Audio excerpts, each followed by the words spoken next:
married to her for 9 years, yet she never let me touch her, simply because I was a substitute for her white moonlight. But I naively thought time could change everything, that I could definitely warm her cold heart. It wasn't until later, when she, for a single word from her white moonlight, readily abandoned our 7 years of relationship, even telling me to die, that I understood everything was just my wishful thinking. But what she didn't know was that I was truly dying. At the class reunion, Lily's first love, Ethan, returned to the country. Now successful and famous, he walked straight through the crowd of flattering old friends, stopping in front of Lily and saying, "Long time no see." Just one sentence, and Lily's eyes instantly turned red. Classmates joked that over the years, in Ethan's eyes, there had only ever been Lily. If Lily had married Ethan back then, she would now be the lady boss of the York family mansion, no need to start her own small company. According to them, it wasn't too late for Lily to divorce now. The endless chatter revolved around Ethan and Lily, while I, Lily's husband, sitting beside her, looked more like background scenery. I observed Ethan. He had a face that was 70% similar to mine. In fact, I always knew clearly that I was just a substitute Lily found. I once vowed to spend the rest of my life making Lily truly love me. But now I was dying. My chest felt terribly heavy, so I decided to go outside for some fresh air, only to encounter Ethan at the restroom door. He smiled faintly and said, "Over the years, thank you for taking care of Lily for me. Now that I'm back, she doesn't need you anymore." A surge of air choked my chest. My internal organs felt like they were being torn apart in pain. I coldly looked at him. Who Lily chooses is her business. At least, currently, I am her legal husband. Laughter echoed from Ethan. Where do you get your confidence? Just relying on a face that is somewhat similar to mine? Do you think that every night lying beside you, the person in her heart is you or me? Each word of his stabbed straight into my heart. I couldn't hold back anymore and punched him hard in the face. But immediately after, a surprised exclamation rang out from behind. Ethan turned around, and Lily rushed over in a panic. She supported Ethan, her eyes reddening as she looked at me. "Married for 7 years, and you've never been this angry. Have you lost your mind? What right do you have to hit a classmate?" Other classmates also came forward to help Ethan, looking at me with hostile eyes. Lily's husband is really something. Even if you're jealous, you can't hit someone. That's right, really doesn't know his place. If it were me, and the Real deal returned, I would have already packed up and made way. Amidst the discussions, Lily coldly looked at me. "You've disappointed me too much." My chest hurt even more. Suddenly, my throat felt nauseous. I tried to suppress it, then turned and left. On the steps outside the hotel, I slowly took out the medical report from my pocket. End-stage stomach cancer. The sunlight shone through the thin paper, blinding me. I couldn't hold back anymore and coughed up blood. 7 years ago, Lily came to me to escape her family's pressure to marry, saying she wanted to just live day by day with me. At that time, I had been secretly in love with Lily for 3 years, so I agreed without hesitation. For 5 years after marriage, we always treated each other politely. Later, we gradually developed feelings. I cherished that block of ice in my hands for 8 years, watching her defensive walls slowly crumble. Until later, I even thought she had fallen in love with me. Looking back now, it turned out to be just my own sentimental delusion. I lay on the sofa and dozed off without realizing it. When I woke up, I heard the sound of the door closing as Lily returned home. The wall clock had just struck 3 a.m. Seeing that I was awake, she was slightly surprised, then took off her coat and hung it in the closet. That coat looked very familiar. It was still on Ethan this afternoon. Lily walked to the sofa, half sat down, and took my hand. Still angry, I didn't say anything, just withdrew my hand and pushed the divorce agreement towards her. "Here's the divorce agreement, take a look." Lily was stunned for a few seconds, then a look of anger appeared on her face, as if I had hit a sore spot. "What do you mean? Ethan and I, nothing happened at all. It's just that today we met old classmates. Can you stop acting like a hysterical woman?" She asked me 3 questions in a row, but the more she spoke, the more she provoked the anger I had suppressed all day, which now burst out. "Then what about you, Lily? In these 7 years of marriage, am I your husband or a substitute? When you kiss me, are you thinking of me or Ethan?" I originally didn't intend to argue with her, But the knife-like pain in my heart made me unable to control myself and blurt out those questions. Lily was startled, shocked for a moment. After a while, she stood up and walked towards the door. Is it that you will remain this naive until you die? After saying that sentence, she slammed the door and left. I stood there blankly. Yes, I was about to die, yet still so naive. Lily hadn't returned home for 2 days. I called her 3 times to urge her about the divorce. The first 2 times, she hung up on me, and the last time, she turned off her phone altogether. I remembered a few years ago, she had pulled me into her classmate group on QQ. I opened my computer and logged into my long and used account. Sure enough, that group was still there. Someone in the group posted a few photos of a private gathering of classmates. In the photos, I saw Lily and Ethan. It seemed he had been drinking, and Lily was leaning drunkenly into his arms. I looked at each photo one by one, then calmly typed in the group chat, "Call Lily home. We'll settle the divorce ourselves." She replied immediately, "Here you go again, losing your mind. What now?" Less than a moment later, I received a notification. "You have been removed from the chat group." Lily's phone was still unreachable, but someone rang the doorbell. I hugged my aching abdomen and went to open the door. "Mom? Why are you here?" Outside stood my mother-in-law, carrying many things in her hands. She smiled tiredly and said, "Didn't you often complain about stomach pain recently? Mom went and got some medicine from a skilled traditional doctor for you. Remember to drink it regularly." Mom heard this doctor is very good at treating stomach pain. Several large bags were placed on the floor, containing medicine and food that we liked. I couldn't help but feel a stinging sensation in my nose. This elderly woman, from dozens of miles away, carrying so many things all the way here, still didn't know that no matter how skilled the doctor, they couldn't heal my body at this point. After hesitating for a while, I still decided to tell her about the divorce. "Mom, I've thought about it for a long time. I've decided to divorce Lily." The teacup in her hand fell to the ground and shattered. Hot water splashed everywhere. I quickly helped her up, but she tightly grasped my hand. "David, did you two have a fight? If she did something wrong, just tell Mom. Mom will advise her."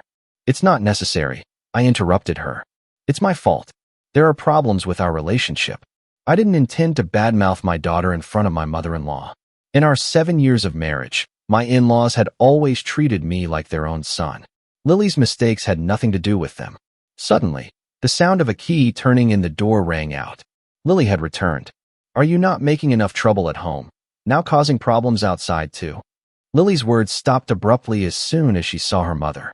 But my mother-in-law had already seen Ethan standing behind her. Ethan didn't show any panic, even proactively stepped forward. "Auntie, do you still remember me? I'm Ethan. Before going abroad, I even had dinner with you." My mother-in-law's face was cold, not saying a word. The atmosphere became awkward. Lily stepped forward to explain, but was pulled back by her mother. "Lily, Mom asks you, are you going to divorce David because of him?" Lily's face turned pale. "Mom, don't interfere in this matter anymore. Whether we divorce or not is between him and me." A slap interrupted Lily. Truly muddle-headed, my mother-in-law pointed at Ethan, trembling with anger. "If he truly loved you, he wouldn't have left you to go abroad in the first place." Lily was also angered by the slap. Mother and daughter argued fiercely until I noticed my mother-in-law's complexion was not right. "Stop arguing." I hurriedly helped her up. "Mom, are you all right?" My mother-in-law had a heart attack and had to be hospitalized. Fortunately, it wasn't serious. In the hospital room, Lily and I sat beside her bed. My mother-in-law tightly held my hand, tears streaming down her face. "David, Lily is really muddle-headed. From a young age, she's been stubborn like this. Give her some more time, she'll think it through." I didn't say anything. Her voice choked with sobs as she gently patted my hand. "Over the years, your parents have always treated you as their own son. We only recognize one son-in-law, and that's you. Mom is old and doesn't have much longer to live. If you two divorce, Mom won't be able to close her eyes in peace." Hearing this, my nose stung. I couldn't bear her crying and begging. I took a deep breath. "I promise." Only then did my mother-in-law feel relieved. In the hallway, I clutched my aching abdomen, looking at Lily. "Find a day to get the divorce papers done." Lily was stunned. "Just now, you only said that to trick the old lady?" The more my stomach hurt, the calmer my face became. "Our matter, I don't want the elderly to worry. I will send you the divorce agreement. I don't agree. Lily frowned. Don't divorce. Don't make trouble anymore, okay? Ethan and I are just classmates. He just returned to the country. Classmates organized a gathering. That's all. Moreover, we agreed that it's just living day by day. Whether Ethan comes back or not doesn't affect our marriage. Hearing this, I laughed. Just as I was about to say something, I saw Lily's expression change. Turning around, I saw Ethan carrying fruit over. Lily, who had just been resolute about not wanting a divorce, suddenly fell silent. The pain in my body almost made me collapse. I had no more strength to argue with them. I glanced at Lily. I will send you the divorce agreement, I said, and turned to leave. This time, Lily no longer objected. Standing beside Ethan, she chose silence. Midnight, 12 a.m. In the office without lights on, Lily fumbled through the desk, almost turning all the drawers upside down. And I sat on the small sofa in the corner, quietly watching her. Recently, the company was preparing to participate in a very important tender. Ethan, though newly returned to the country, was eagerly seeking ways to attract domestic business relationships. It was very likely they were targeting this tender project. Lily still came. She came to help Ethan steal our company's tender documents. 7 years of marriage. All feelings had completely vanished by now. In the darkness, I picked up the tender documents and calmly said, "Are you looking for this?" "Ah!" Lily screamed, looking as if she was so scared she couldn't stand still. When the lights turned on, I clearly saw her face, fear clearly visible in her panicked eyes. "David, she called me, but her voice was clearly lacking in confidence. Before long, Ethan's figure appeared at the office door. Clearly, he had seen the light in the office from downstairs. I looked at Lily calmly. "If you don't intend to take the tender documents, I will still leave a bit of respect for both of us." Lily bit her lower lip. Ethan just returned to the country. This tender project is very important to him. And is it not important to my company? Lily couldn't answer. She knew better than anyone that this tender project was also very important to the company, but she still chose to help Ethan. In the tense atmosphere, Ethan stepped forward, shielding Lily behind him. What if I told her to take it? This company is also half hers. She has the right to take it. Why not? Under the white light, he looked at me with a sneer. "David, as long as Ethan, have returned to the country, this tender project is definitely mine. And Lily too." Although knowing that he was provoking me, the anger in my heart still surged up. I couldn't help but throw a hard punch. "Motherfucker." Ethan and I lunged at each other. Lily screamed and hurriedly rushed to stop us. "David, don't make trouble anymore, okay?" In the chaos, he raised his hand and slapped me. It wasn't painful, but it was extremely humiliating. Lily looked at me with surprise, her hand still in the posture from just now. Perhaps she didn't mean to. My stomach ached intensely. I felt like I had never been so tired. Straining my strength, I picked up the tender documents from the ground. As I stood up, I coughed violently. I used my hand to cover my mouth, but realized I was coughing up blood. Lily didn't pay any attention to my weakness. She was still trying to persuade me. "David, this tender project is really very important to Ethan, but I beg you, please." I didn't want to say anything more to her. Holding the tender documents, I turned and walked out of the office. "Lily, I have given up already. But this tender project, no way." Under the light, my assistant, who had followed me for 8 years, appeared. 8 years ago, when I started my business, he was the company's first employee, following me to build it to this day. I trusted him very much, and he was also the only one who knew about my illness. When he saw the medical report, I didn't cry, but he got drunk and vomited 3 times, hugging me and crying for a long time. I handed the tender documents to him in the office. I patted his shoulder. "This tender project, it all depends on you. Don't let Lily know any information related to the tender project." He cursed. Unexpectedly, she turned out to be this kind of person. I didn't say anything. I should have seen this clearly from the beginning. She was originally this kind of person. I took a sip of warm water, looking up at him. My body can't hold on for much longer. The company was built by me single-handedly. I'm not at ease leaving it to her. In the coming time, I will gradually remove her power in the company. After I'm gone, the company will rely on you. I patted his shoulder hard. He blurted out, You're not planning to sell the company, are you?" "No sell. I am a dying person. Money is no longer meaningful." But the company cannot fall into Lily's hands. This is my hard work of many years. After I'm gone, please take my place and hold it firmly. I smiled, one hand clutching my stomach, but still unable to stop the spasms of pain inside. You have followed me from the first day of establishing the company, for 8 years. Every step forward of the company has your hard work. I'm giving it to you. I'm very at ease. I trust you. This Tinder project, Ethan will fail miserably.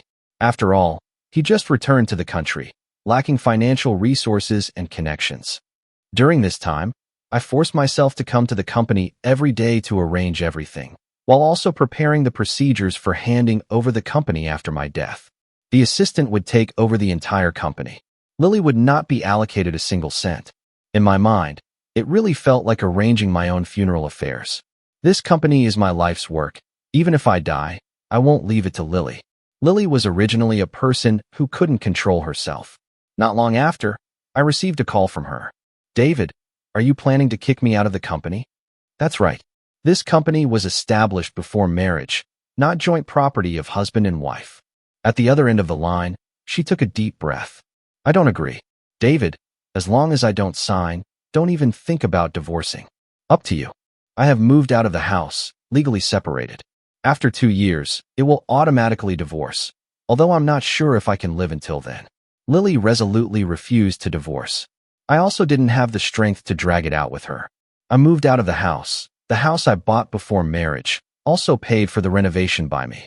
Before leaving, I decided to sell the house. Every corner of the house retained traces of my and Lily's life together. I couldn't accept the idea of her and Ethan living in that house after I died. While my body was not completely collapsing, I called a repairman and asked him to demolish all the furniture. A worker, cigarette in hand, asked me in a familiar local accent, "Young man, the furniture is so beautiful. Why demolish it all?" I smiled faintly, lit a cigarette. The smoke entering my lungs caused a sharp pain in my chest. Don't want to see it anymore. The worker didn't ask further, silently working. I wore a mask, standing at the door, watching dust fill the house, as if the memories that once belonged to us were also being smashed to pieces. But this was also good, saving me from having to look back. The house was demolished into a bare shell, then sold cheaply. I stayed in a hotel for a few days, finally unable to bear it anymore, and had to be hospitalized. The assistant often came to visit me. Hey, do you know? Last time Lily stole Tinder documents at the company, rumors spread everywhere. I glanced at him. He quickly raised his hand. It's not me who said it. It was the company security who discovered it through the cameras. He muttered, "Serves her right."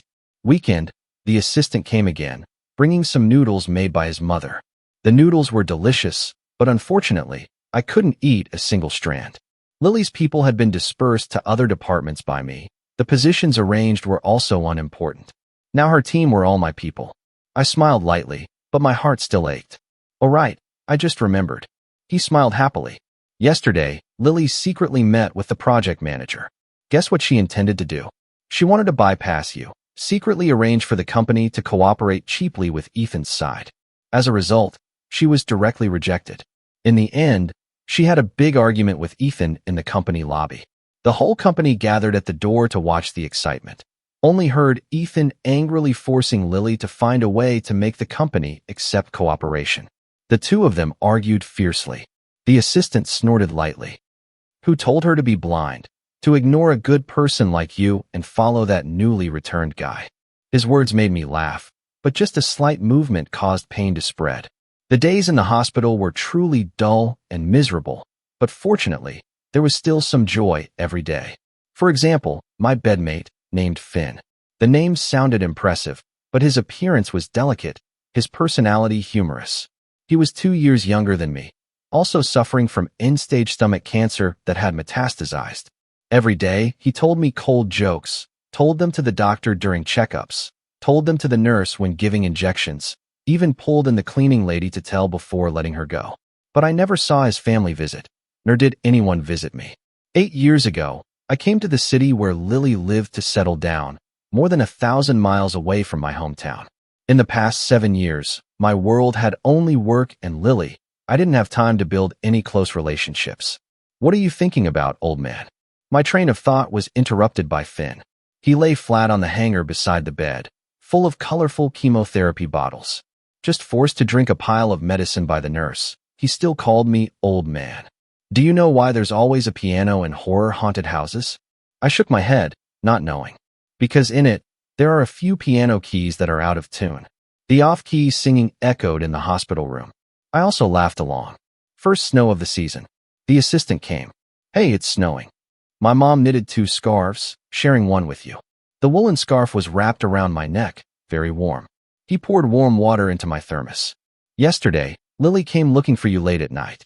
She was drunk, saying she had argued with Ethan again, wanting to ask for your contact information. I didn't give it to her.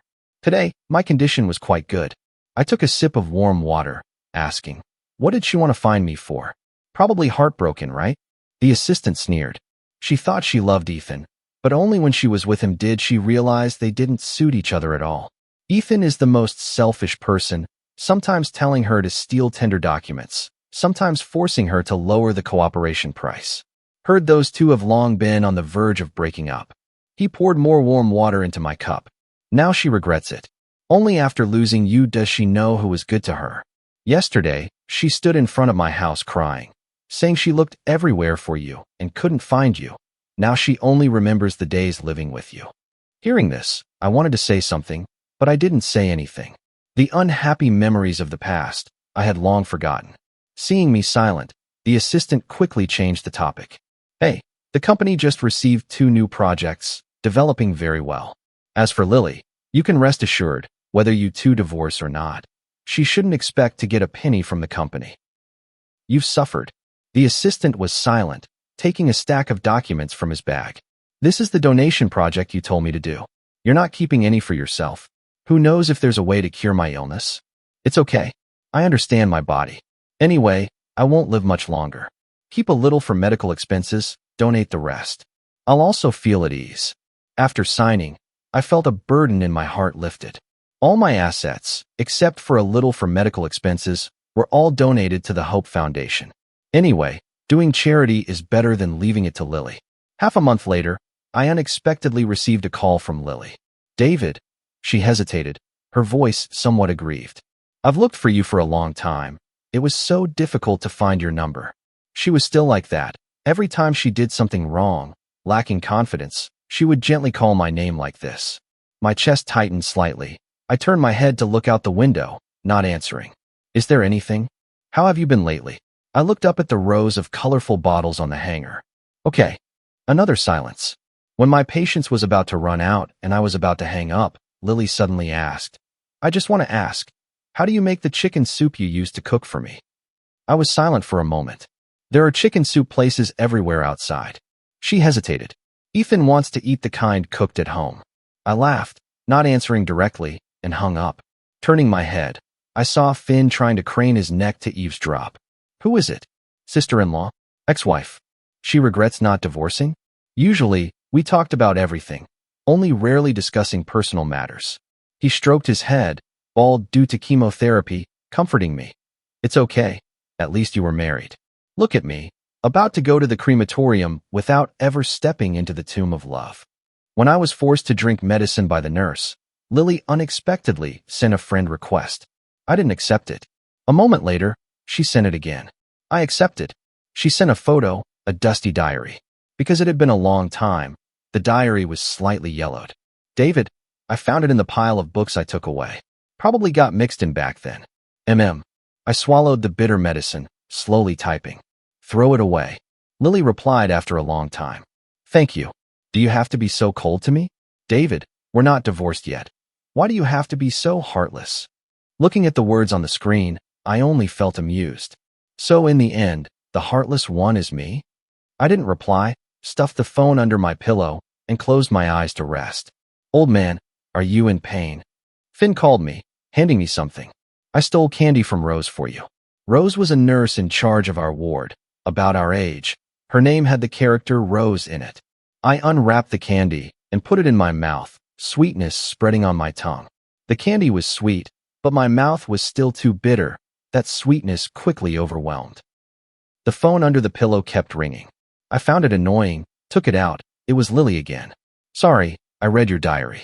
I saw in the diary you mentioned a girl who looked like me, but it didn't seem to be me. I tried to hold back, but I still want to ask, why when you knew Ethan existed, you still chose to marry me? Am I also just a substitute for you? I found Lily's question so ridiculous that I didn't even want to answer. I didn't reply. Lily didn't text again. In fact, the girl in the diary was her.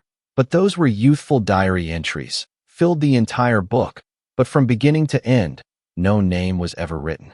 At that time, she was my secret crush. Many trivial matters, now remembering, were no longer clear, unable to link with the character in the diary. But I didn't intend to tell her this. Finn seemed to be getting better recently. Conversely, my health was deteriorating day by day. Winter was approaching. Sometimes the wind blew into the room, chillingly cold. I suddenly had a premonition that I wouldn't survive this winter. But I wasn't afraid. However, after a chat on Wednesday, I suddenly fell into a coma. I couldn't open my eyes, but in my hazy state, I faintly heard many sounds, the hurried exchanges of doctors, the ringing of my phone, and even the sound of conversation. Finn yelled, "Is it his ex-wife? Hurry to the hospital, the old man is about to pass away." A moment later, Lily's voice rang out, piercingly sharp. Can't he be less childish? Provoking people, and then putting on an act of suffering? Why doesn't he just die? So noisy. I was dying, right? Finally, this moment had come. Consciousness gradually dissipated, but I woke up again. The hospital room was still white. White walls, white bed sheets, and Lily's pale white face. It was Lily. I frowned, looking for a while. It was indeed her. She sat on the chair beside the bed, tightly holding my hand, her eyes red and swollen. "David, I just thought you were using a trick of suffering to force me to divorce. Why didn't you tell me about your illness sooner?" I slowly withdrew my hand, my face expressionless. Too painful. Knowing it's this painful, dying is better. Lily buried her head and cried beside the bed. She mumbled something, but I didn't hear any words clearly. The pain was like a knife stabbing and slashing everywhere, truly more painful than death. "David, you're a liar. Didn't we say we'd separate for 2 years then divorce? Why has it clearly only been a few months?" She tightly held my hand, tears and snot all over my hand. I felt disgusted. I wanted to push her away, but had no more strength. Until the sound of footsteps rang out in the hospital room, I tried to raise my head to see Ethan. He walked over, behind Lily, patting her shoulder. "Lily, let's go." "I'm not going." Lily almost buried her face in my arm. "I want to be here with him. David is dying. I can't leave him alone." My stomach ached terribly, even my throat hurt. In fact, I really wanted to say, "Let me be alone." Ethan's face became unsightly. "Lily, you keep dragging on, refusing to divorce. I've given you time, but now what? Unless he doesn't die, will you stay in this shabby hospital with him forever?" Her eyes reddened. She retorted, "I will stay here to the end. I will die before divorcing." Ethan angrily said 3 words, "Fine, very well. Lily, you see clearly. He's just a dying substitute," and before he could finish speaking, Lily slapped him hard, resounding and sharp. Her body trembled. She turned away. The two of them argued loudly. Ethan stormed off. End-stage illness. I always felt that my internal organs were all aching. I sat on the bed, watching them put on a show. The York family seemed to really like slapping people. Lily came again, placing a thermal container on the bedside table. I opened the lid. The smell of chicken soup spread throughout the room. "Drink a little. I cooked it specially for you. I learned from my mom for a long time, stewed several chickens to practice. Finally, I managed to cook it." I closed my eyes, smelling the chicken soup, feeling nauseous. She scooped a spoonful of soup, bringing it to my mouth. "Try it." The smell of chicken soup rushed into my nose. I couldn't bear it, bent over the bedside, vomiting. Vomit splattered on her dress. Lily was usually very clean, but she didn't avoid it, her eyes red. Lily supported me. "David, what's wrong?" "Blood, there's blood." Around us, only her screams. "Nurse! Nurse! Come quickly, he's vomiting blood." "Why are you so surprised? Isn't this the first time?" Rose quickly ran in, checking my condition while comforting Lily. "It's okay, it's just a little blood in the vomit. Let him stabilize first." When leaving, seeing the bowl of chicken soup on the bedside table, Rose frowned. "These kinds of overly greasy soups, don't bring them to him in the future." Lily bit her lip, nodding. Okay. After Rose left, Lily sat beside the bed, carefully wiping the corners of my mouth. It had been a long time since I looked at myself in the mirror, but now I saw my reflection in her eyes, bald head like Finn, skinny and bony, wrinkled chin, ugly beyond compare. Lily hesitated, taking my hand. David, Ethan and I have broken up, really. She burst into tears. I always didn't agree to divorce because I was afraid I would regret it.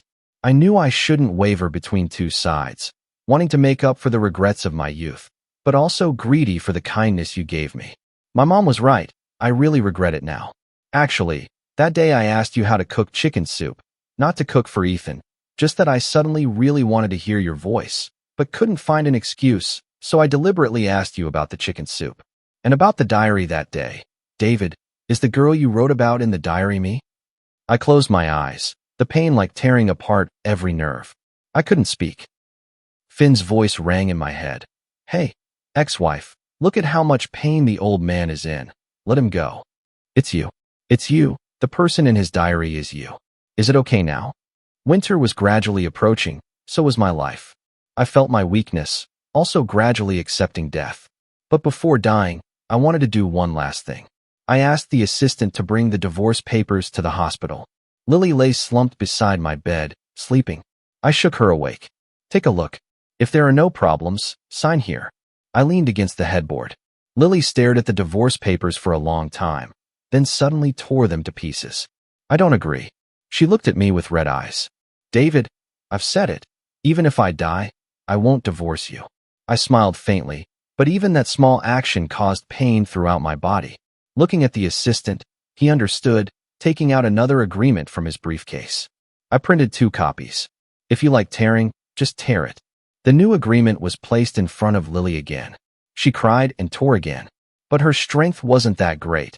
After tearing to the 8th copy, she stared at the pile of shredded paper on the bed, then burst into tears. David, you're already like this, still determined to divorce me? Perhaps because of the pain, every word I spoke was very difficult. Even in death, divorce. Why?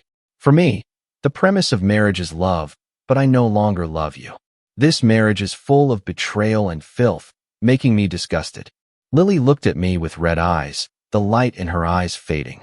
She covered her face, suddenly bursting into uncontrollable sobs, the crying echoing in the hospital room for a long time, never ceasing.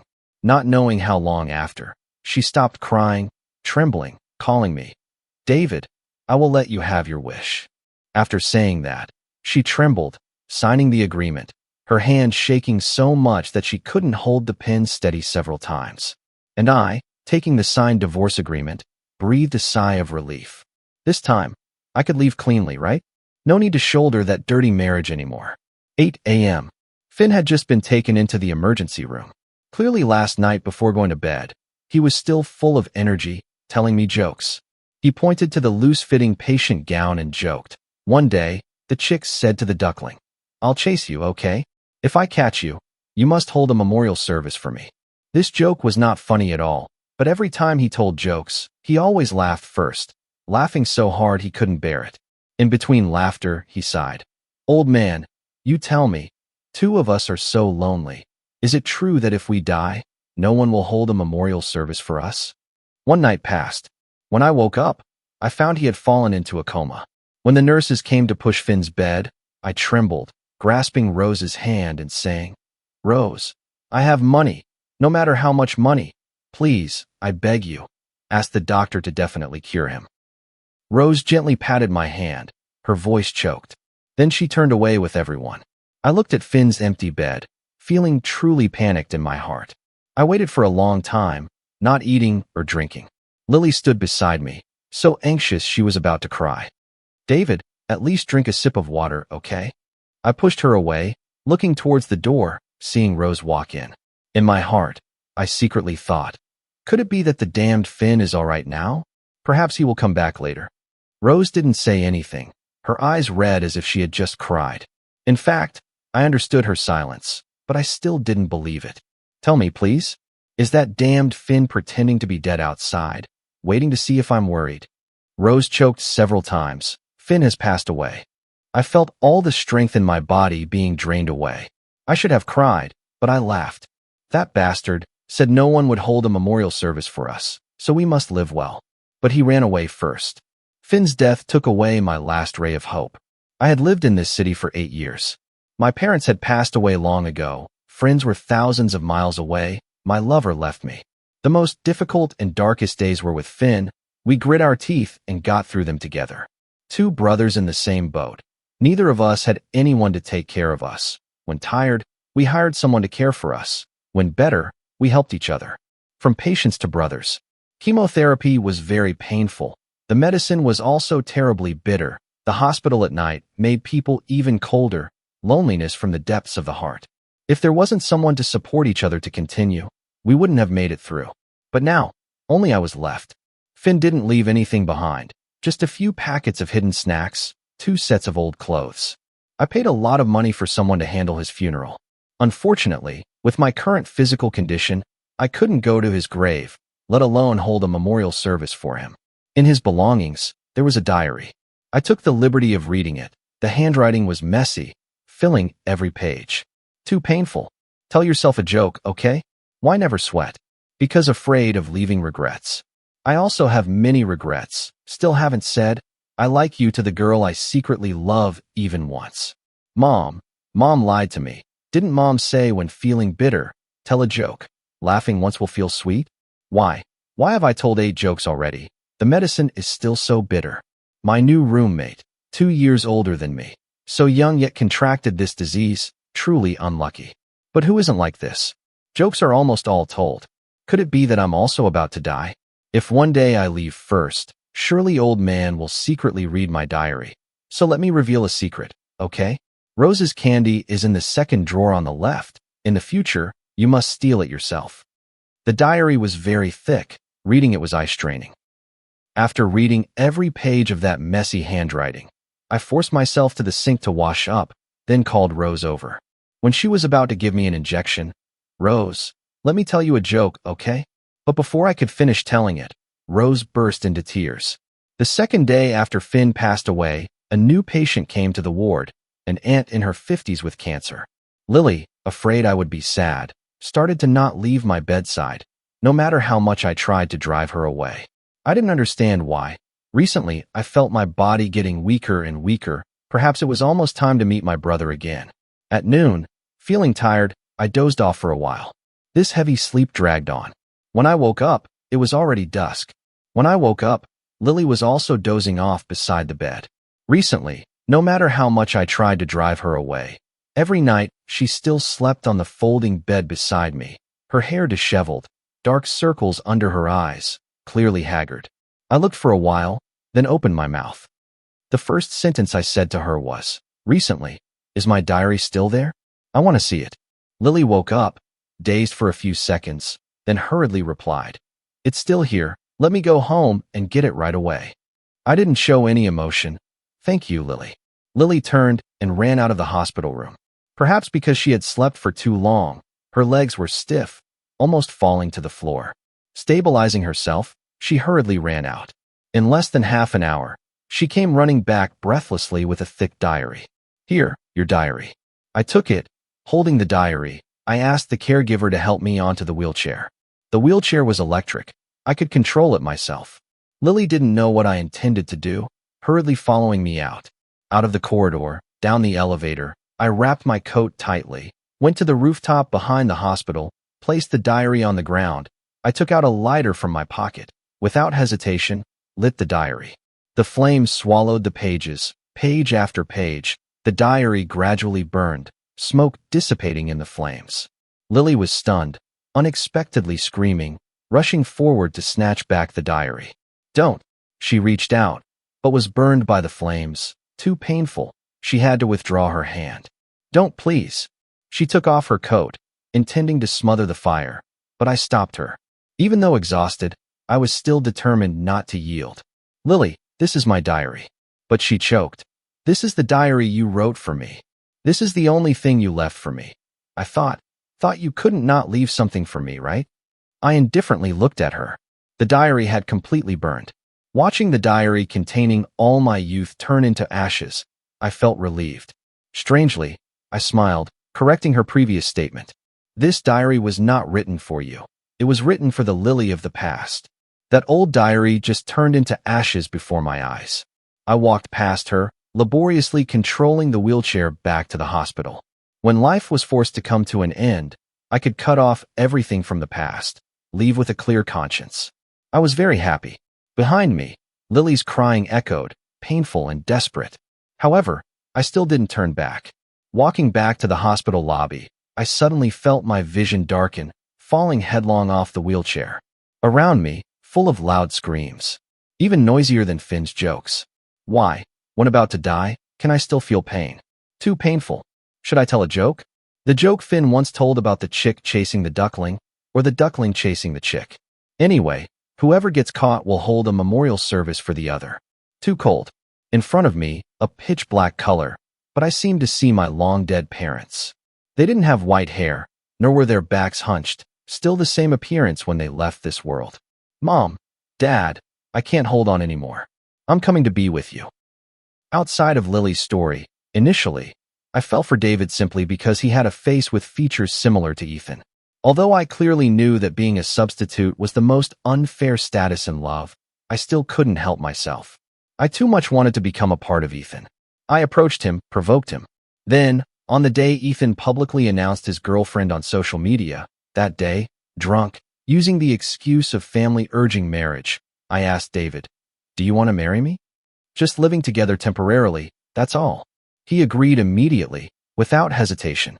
At that time, he was truly foolish. And so, on September 26th, the marriage certificate of me and David marked the beginning of our 7-year marriage. In fact, he treated me very well, indulgent, coaxing. Everything he did, he put me first. Everything he had, he gave to me. What he didn't have, he tried his best to get for me. In those 7 years of marriage, I didn't even have to do any housework. I was gradually drawn to the man beside me. Many times, I even forgot the initial reason I chose to marry him was just because of a face similar to Ethan's. But I forgot that the one deeply immersed in feelings is the one who sees the least clearly. Until I decided to leave him for Ethan, I realized that I had actually let go of Ethan long ago. What I couldn't let go of was just the obsession of being abandoned in the past. But it was too late. I woke up too late. The house that was once ours had been sold by him. Heard that before selling, he had demolished everything in the house, without hesitation, destroying all memories related to our past. He must have hated me very much. Later, I met him again in the hospital. He was so thin he had no flesh left, coughing violently. The man in my memories, gentle and elegant, at this time looked like he would vanish with just a breath of wind. My heart ached like it was being cut, but he didn't even want to see me again. To force me to sign, he prepared 2 divorce agreements. He said he wanted to divorce me. Even in death, he must divorce. When I heard him say that, I just wanted to kill my past self. Therefore, I could only comfort myself. At least he had once loved me. In that thick diary, every stroke of writing was evidence that he had loved me. But that diary was ultimately burned by him with his own hands. Clearly, he was so weak. Clearly taking each step was very difficult. But he still tried to drag himself out of the hospital room, went to the empty space behind the building, and personally burned that diary. In the flames that day, I finally realized that the gaze he gave me contained true disgust. After burning the diary, he sat in the wheelchair, laboriously leaving, and then never returned. After so many years of enduring illness, perhaps death, for him, was also a relief. But before dying, the only thing he wanted to do was personally burn the diary that once wrote full of love he had for me. I thought my heart had also died with those flames. After David passed away, I lived in a daze and paralysis. But I didn't expect that after he died, Ethan would come looking for me. This arrogant man, just returned to the country not long ago, rushed to invest, in the end, failed. One failure after another. The company quickly faced the risk of bankruptcy due to inability to recycle capital. At this time, he came looking for me again, his eyes red, begging me to help. Looking at the man who once occupied an important position in my heart for many years, now I only felt disgust from the depths of my heart. If it weren't for him, perhaps David and I would have lived very happily. Until this moment, I was forced to admit that from ability to personality, he couldn't compare to David. Ethan wanted me to withdraw money from the company account to help him overcome difficulties. I coldly refused. Don't you know that the company has nothing to do with me anymore? I didn't get a single cent from the company, let alone withdraw money from the account. Impossible. Ethan tightly grasped my hand in anxiety. You two just signed a divorce agreement. David has already died. Everything he left behind belongs to you two. Even if he donated his share, this company still has half that is yours. Tell me, help me once, consider it lending me money. When the company recovers, I will pay you back. As long as you help me through this time, we will get married, okay? Despair was evident on his face. He even intended to pull me into his arms. Are you crazy? I forcefully pushed him away. Ethan, we have long had nothing to do with each other. Do I need to make it clearer? Don't bother me anymore. When mentioning something painful, I couldn't help but laugh bitterly. Before dying, David had prepared everything meticulously. Houses, savings, company, none of it belonged to me. Even the diary he once wrote for me, he resolutely burned clean. How could he possibly leave assets for me? Ethan's eyes reddened. Do you think I'm stupid? He laughed coldly. David loved you so much. How could he not leave a penny for you? Go, take me to your company. After saying that, Ethan opened the car door parked by the road. Without hesitation, he shoved me into the car. He quickly locked the door. When I tried to open the door, it was locked. Let me out, Ethan. Ethan stepped on the gas, the car speeding towards the company. He had truly lost his mind. The car door couldn't be opened. I hurriedly took out my phone to call the police. Hello, I want to report. Ethan cursed, snatching my phone. I used all my strength to lean over, blocking his hand. In the argument, Ethan's car ran a red light, crashing head-on into an oncoming truck. A loud crash rang out. I completely lost consciousness.